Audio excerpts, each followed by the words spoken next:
क्या होता है जब प्यार और धोखा एक साथ मिल जाते हैं, जब भरोसे का गला उसी हाथ से घोटा जाता है जो कभी सबसे करीब हुआ करता था। ये कहानी एक ऐसे ही परफेक्ट झूठ की है, एक ऐसा झूठ जो एक घर के दीवारों के भीतर बुना गया, और एक ऐसी सच्चाई जिसे एक मोबाइल फोन की स्क्रीन ने चीख चीख कर बयां कर दिया।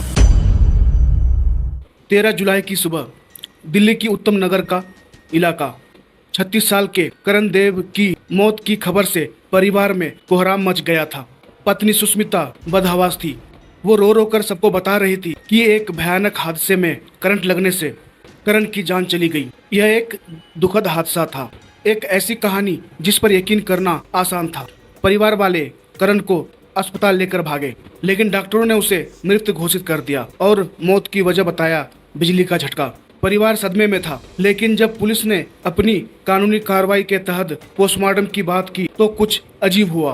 करण के पिता और उसके चचेरे भाई राहुल इस बात का पुरजोर विरोध करने लगे। एक शौक में डूबे परिवार के लिए यह मांग शायद स्वाभाविक लगे, लेकिन राहुल की जिद कुछ और ही इशारा कर रही थी। सवाल ये था कि एक दुखी भाई अपने ही भाई के शौक का पोस्टमार्टम का विरोध क्यों कर रहा था। वो ऐसा क्या जानता था जो बाकी परिवार से छिपा था। दिल्ली पुलिस ने उनकी एक ना सुनी और शव को पोस्टमार्टम के लिए भेज दिया। अनजाने में ही सही, पुलिस ने उस परफेक्ट झूठ की पहली परत खुरच दी थी। 3 दिन बीत गए, परिवार इधर अंतिम रस्मों में डूबा हुआ था, लेकिन करण का छोटा भाई कुणाल देव इस हादसे की कहानी को पचा नहीं पा रहा था। उसके दिल में एक शक का कांटा चुभ रहा था। उसे महसूस हो रहा था जो दिख रहा है वो सच नहीं है। और फिर 16 जुलाई को उसी शक ने कुणाल को उस सच तक पहुंचा दिया जो किसी के भी पैरों तले जमीन खिसका देता। कुणाल के हाथ लगी एक ऐसी इंस्टाग्राम चैट। ये चैट किसी और के बीच नहीं, बल्कि उसकी भाभी सुष्मिता और चचेरे भाई राहुल के बीच थी। ये कोई आम बातचीत नहीं थी, ये करण की मौत का लाइव कमेंट्री थी, गुनाह की एक ऐसी स्क्रिप्ट जिसे कातिलों ने खुद लिखा था। कुणाल ने इस चैट को सिर्फ पढ़ा ही नहीं, बल्कि उसका वीडियो भी बना लिया, एक ऐसा डिजिटल सबूत जो अब कभी मिटाया जा नहीं सकता था। पुलिस के सामने जब ये चैट खुली तो उसके होश उड़ गए। यह 12 जुलाई की बातचीत थी। सुष्मिता कहती है, एक बार चेक करो कि दवा देने के बाद मरने में कितना समय लगता है। उसे खाना खाए 3 घंटे हो गए हैं, अभी तक मौत नहीं हुई है। अब क्या करें। हत्या का पहला प्लान फेल हो रहा था। नींद की गोलियां बेअसर थी और उधर से राहुल का जवाब था, अगर कुछ समझ में नहीं आ रहा है तो उसे शौक दे दो। फिर सुष्मिता कहती है, शौक के लिए उसे कैसे बांधूं। फिर राहुल कहता है उधर से टेप से। बातचीत आगे बढ़ती है। इधर करण बेहोश था लेकिन जिंदा था। सुष्मिता फिर कहती है, बहुत धीरे धीरे सांस ले रहा है। फिर राहुल का उधर से जवाब आता है, तुम्हारे पास जितनी भी दवा है सब दे दो। सुष्मिता और राहुल ने शायद कभी सोचा भी नहीं होगा जिस इंस्टाग्राम पर वे अपने नाजायज रिश्ते की बातें करते थे वही उसकी साजिश का सबसे बड़ा गवाह बन जाएगा। उन्होंने अपनी बेवकूफ़ी में अपने गुनाह का एक ऐसा पक्का सबूत छोड़ दिया था जो चीख चीख कर कह रहा था कि यह हादसा नहीं, हत्या है। इस चैट के सहारे पुलिस ने 12 जुलाई की उस रात का सच सामने लाकर रख दिया।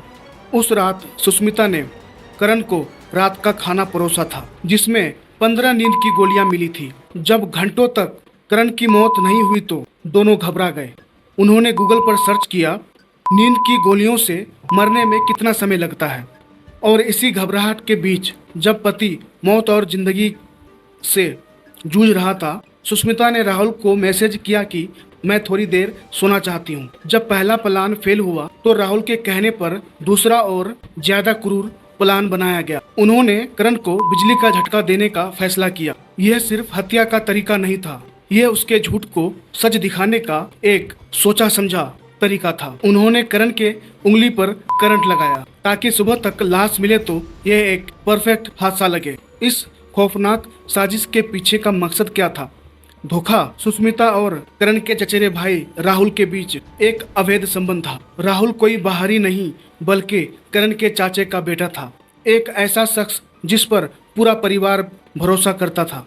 उसने अपने भाई के पीठ में छुरा घोंपा था। चैट के सबूत के आधार पर सुष्मिता और राहुल को गिरफ्तार कर लिया गया।